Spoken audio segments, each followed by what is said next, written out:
Hello. आज हम जो है देखेंगे कि फैक्टराइजेशन जो हमारा चैप्टर है उसके अंदर हम किस तरीके के क्वेश्चंस के साथ डील करते हैं। तो बेसिकली कुल मिला के हमारे पास तीन तरीके की क्वेश्चन हो सकते हैं। पहला कि फाइंड फैक्टर्स, जिसमें कि हमें एक मोनोमियल गिवन होगा, ठीक है। उसके बाद फाइंड कॉमन फैक्टर्स, जब भी ये कॉमन बोलेगा तो इसमें आपको एक बाइनोमियल भी गिवन हो सकता है, एक ट्राइनोमियल भी गिवन हो सकता है, और आपको 4, 5, 6 इतने सारे एक्सप्रेशंस जो है वो गिवन हो सकते हैं, ठीक है। फिर उसके बाद लास्ट में जो मेन इंपॉर्टेंट आता है वो है middle term splitting. Middle term splitting के अलावा जो फैक्टराइजेशन है वो आइडेंटिटीज़ भी होता है, जैसे a प्लस बी का whole square, a minus B का होल स्क्वायर और a square minus B square. तो पहले आते हैं फर्स्ट वाली पे। मैं इनको 4 जो है स्टेप में वीडियो को कंप्लीट करूँगा, तो अभी के लिए हम सिर्फ फाइंड फैक्टर्स के ऊपर बात करते हैं।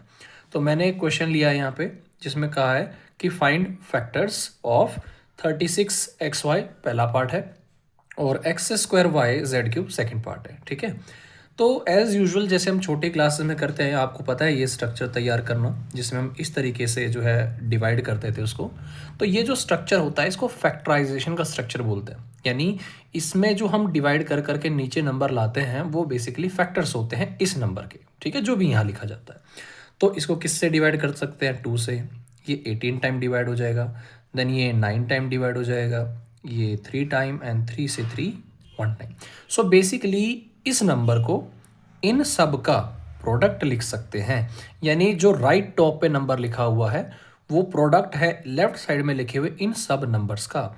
तो इसका मतलब ये है कि 36xy में, देखो पहली बात तो ये तीनों के तीनों 36x और y मल्टीप्लिकेशन में है।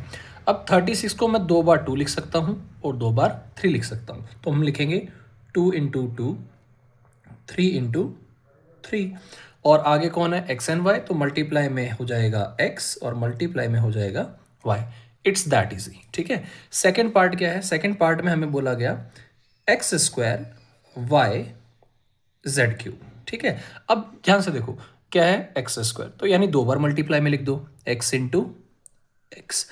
आगे क्या है? एक सिंगल y है तो मल्टीप्लाई में y लिख दो। और z क्या है? क्यूब, दैट मीन्स z को 3 बार मल्टीप्लाई में लिख दो, यानी z into Z into Z, what ever you से z, मतलब वही होता ना।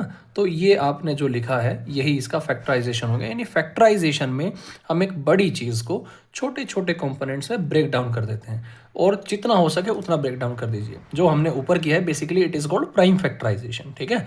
लेकिन आप अगर इसके फैक्टर ढूंढने जाते हो तो ये सबसे बेस्ट तरीका होता है किसी भी चीज़ के फैक्टर निकालने का।